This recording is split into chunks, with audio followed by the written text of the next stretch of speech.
Hello friends, जैसा कि वीर बहादुर सिंह पूर्वांचल का फर्स्ट सेमेस्टर का रिज़ल्ट आ चुका है और बहुत ज़्यादा लोग कंफ्यूज हैं। उनको परसेंटेज कैसे निकालें, वो अपना परसेंटेज कैसे चेक करें, सीजीपीए क्या होता है, एसजीपीए क्या होता है, ये सारी चीज़ें।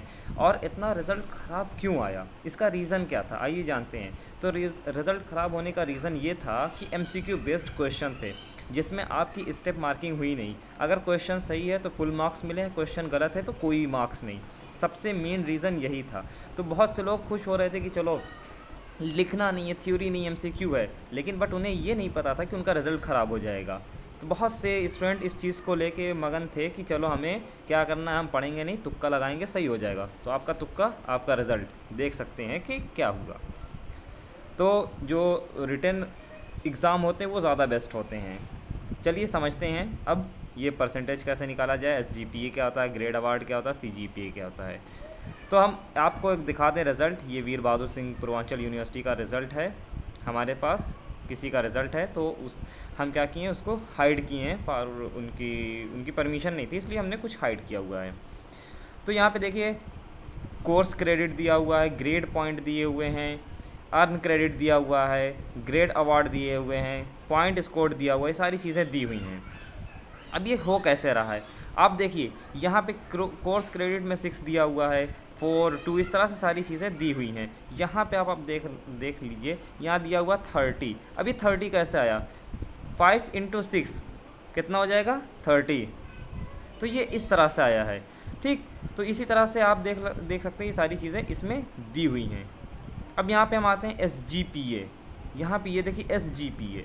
एसजीपीए क्या है, ये होता क्या है। एसजीपीए आपका जो सेमेस्टर वाइज एग्ज़ाम हो गया है, जो फर्स्ट सेमेस्टर का रिज़ल्ट होता है वो एसजीपीए होता है। यानी कि अगर आपका फर्स्ट सेमेस्टर का रिज़ल्ट आया वो एसजीपीए होगा, ठीक है। अब सीजीपीए क्या होता है, सीजीपीए में जैसे ये सीजीपीए में आपका फर्स्ट सेमेस्टर और सेकंड सेमेस्टर ये दोनों मिला दिया जाएगा तो ये हो जाएगा सीजीपीए। अभी आपका सिर्फ फर्स्ट सेमेस्टर का हुआ है, इसलिए एसजीपीए और सीजीपीए दोनों सेम है। आप देख सकते हैं 2.22, 2.22 इस तरह के मार्क्स हैं, ठीक। तो जैसे ही आपका सेकंड सेमेस्टर होता है, आपका सीजीपीए जो है यहाँ पे ये चेंज हो जाएगा, 2.22 जो है ये अलग हो जाएगा। तो ये आपने रिज़ल्ट देख लिया है। अब देखते हैं किस तरह से मार्किंग क्या करना है। तो आपको ये जो हमारे पास है ये लिस्ट एक है, इससे आपको समझाने की कोशिश करते हैं। तो आइए समझते हैं कि क्या है इसमें, ठीक। तो आप सबसे पहले देखिए यहाँ पे दिया हुआ है लेटर ग्रेड, ये ओ दिया हुआ है, ओ फॉर आउटस्टैंडिंग। और आपका जो मार्क्स मिलेगा ये है 91 से लेके 100। अगर आपका जो ग्रेड पॉइंट, आपने ग्रेड पॉइंट देखा, आपके रिजल्ट पे ग्रेड पॉइंट दिया हुआ है, तो ग्रेड पॉइंट यहाँ 10। अगर आपका ग्रेड पॉइंट 10 है तो आपका ये मतलब है कि आप 91 से लेके 100 मार्क्स आपने उस पेपर में स्कोर किया हुआ है। अब आ जाइए इसी तरह से A+ दिया हुआ, A है, B+, B, C, P, F, AB, Q, NQ, ये सारी चीज़ें दी हुई हैं। आप इसके सामने देख सकते हैं A एक्सीलेंट, A+ का एक्सीलेंट है, A का वेरी गुड है, B+ good, B above average, C average, P पास, F जो है फेल है। और बहुत से लोग कह रहे हैं कि उनको मार्क्स नहीं मिले, 0। आप देखिए जो फेल है 0 से 32 है, मार्क्स उसका कितना है, 0 से 32। इसलिए आपका ये जो नंबर दिया हुआ है 0 दिया हुआ है कि आपका 0 नंबर है। आपका 0 से वो 32 भी हो सकता है, आपका नंबर जो है वो 32 हो सकता है, बट 0 है।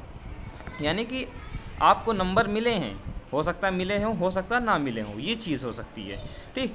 तो आप देख लीजिए, अगर आपने स्कोर किया हुआ है, आपका जो ग्रेड पॉइंट है, अपना ग्रेड पॉइंट देखिए, आपका ग्रेड पॉइंट 5 है। अगर आपका 5 है तो आपने 50 मार्क्स उस पेपर में स्कोर किए हुए हैं। तो इस तरह से आप चेक कर सकते हैं अपना। तो ये था ग्रेड पॉइंट और ग्रेड लेटर, किस तरह से सारी चीज़ें हैं इसमें। अब देखिए क्वालिफाइड और नॉट क्वालिफाइड, जैसे क्यू लिखा हुआ है, आपका वोकेबलरी वाला जो पेपर था उस पर क्यू लिखा है और NQ लिखा है, तो वहाँ उसका मतलब होता है क्वालिफाइड। यानी कि उसमें मार्क्स तो दिए नहीं जाते हैं, वो ऐड होता नहीं है, इसलिए Q और NQ दिया हुआ है, Q for qualified, NQ for not qualified. तो ये था। अब चलिए दूसरी जगह चलते हैं, यहाँ पे आप समझते हैं।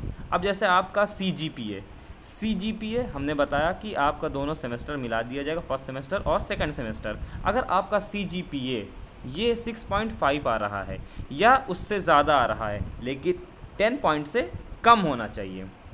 तो आपका ये क्या हो जाएगा, प्रथम श्रेणी, यानी कि आपका जो परसेंटेज हो जाएगा 60% से ऊपर हो जाएगा, 60% यानी कि फर्स्ट डिवीज़न। यहाँ पे इसी तरह से 5 CGPA इसका मतलब होता है सेकेंड डिवीज़न, और 4 CGPA का मतलब होता है थर्ड डिवीज़न। तो ये इस तरह से आप डिवीज़न भी चेक कर सकते हैं अपनी। फिर आइए चलते हैं दूसरी नोटिस पे, देखते हैं दूसरी नोटिस क्या है हमारे पास, है कि नहीं है।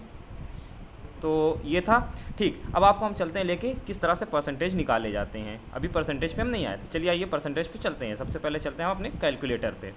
तो ये कैलकुलेटर पे आ जाते हैं। तो ये हम कैलकुलेटर पे आ गए। कैलकुलेटर में आप देख सकते हैं कि ये सारी चीज़ें किस तरह से हो रही हैं। आइए देखते हैं। जैसे सपोज दैट हम मान लेते हैं कि स्कोर किया किसी स्टूडेंट ने 8.31, ये उसका जो SGPA था वो है। अब इसमें हम क्या कर देंगे, माइनस कर देंगे 0.75, ये आ गया हमारा कितना 7.38 इज इक्वल टू, इसको मल्टीप्लाई कर देंगे 10 से, ये आ गया 73.8%। तो आपका परसेंटेज हो गया 73.8%। ये एक्यूरेट नहीं है। एक्यूरेट इसलिए नहीं क्योंकि इसमें आपको मार्क्स नहीं मिले हैं ना, आपको ग्रेड मिला है। तो ग्रेड में हमने देखा था 91 से लेके 100, यानी कि इस तरह के नंबर दिए हुए थे। तो इससे कम भी हो सकता है आपका, इससे ज़्यादा भी हो सकता है। तो लेकिन ये जो एवरेज है ये आपका 73.8% है। तो इस तरह से निकाला जाता है परसेंटेज। तो ये था इस वीडियो में, ये सारी चीज़ें थी। तो बस आपको उम्मीद है कि समझ में आ गया होगा। अगर नहीं समझ में आया होगा तो आप हमें मैसेज कर सकते हैं, पूछ सकते हैं। बस इसकी वीडियो में बस इतना ही। Thanks for watching.